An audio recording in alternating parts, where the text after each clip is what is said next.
Everyone, good morning and welcome back to my channel. তো সকাল সকাল উঠে গেছি আর বিছানাপত্র তুলে নিচ্ছি, কারণ আজকে লোকনাথ পুজো উপলক্ষে আজকে আমি যাব দাগাপুর লোকনাথ বাবার মন্দিরে।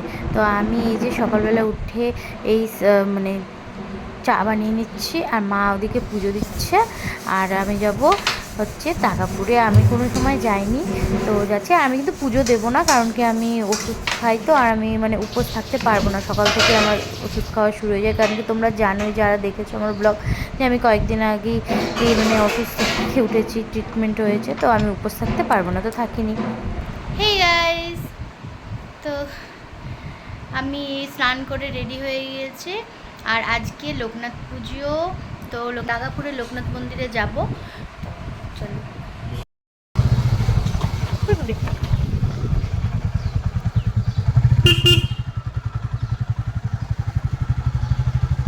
তো আমরা বেরিয়ে পড়েছি, এখন যাচ্ছি দাগাপুর। আজকের ওয়েদারটা খুব সুন্দর, রোদও নেই সেরকম, ভালো লাগছে।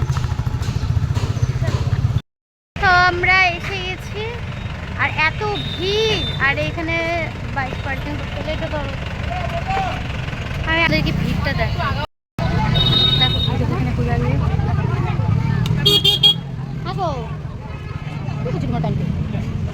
আর দেখো ভিড়,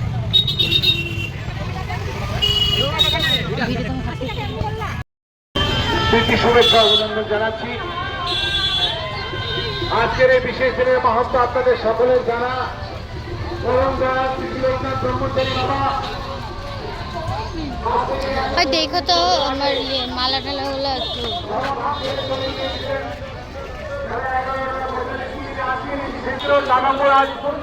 পূজা দেওয়ার লাইন, বুঝতেই পারবো না। হ্যাঁ, তো পূজা দেবো না, লাইন।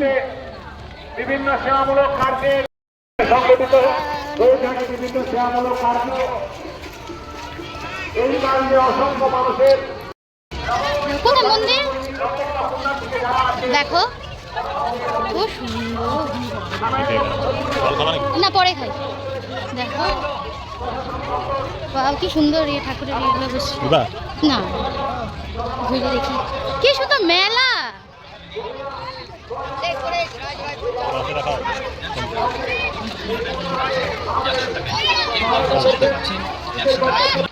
সুন্দর সুন্দর ব্যাগগুলো পাচ্ছেন 100 টাকা, 100 টাকা, 100 টাকা। সুন্দর সুন্দর ব্যাগ পাচ্ছেন 100 টাকা, শুধুমাত্র 100 টাকা, 100 টাকা।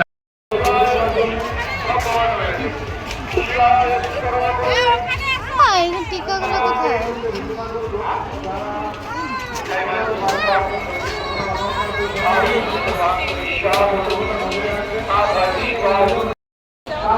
প্রচন্ড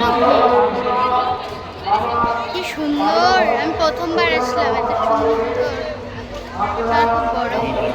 তো আমরা তখন চলে এসেছি, এসে পুরো টায়ার্ড হয়ে গেছি, প্রসাদ খেয়ে আমরা শুয়ে পড়েছিলাম। তারপর আবার একটু সন্ধ্যাবেলা আমি বেরোচ্ছিলাম দিদির বাড়িতে যাওয়ার সময়, তখন দেখো এই যে এখানটাও পুজো হচ্ছিল, আর মানে কি সুন্দর করে সাজিয়েছে।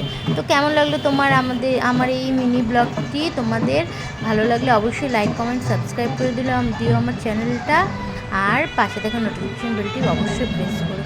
তো চলো, দেখা হচ্ছে আবার নেক্সট ভিডিওতে। সবাই ভালো থেকো, সুস্থ থেকো, টাটা।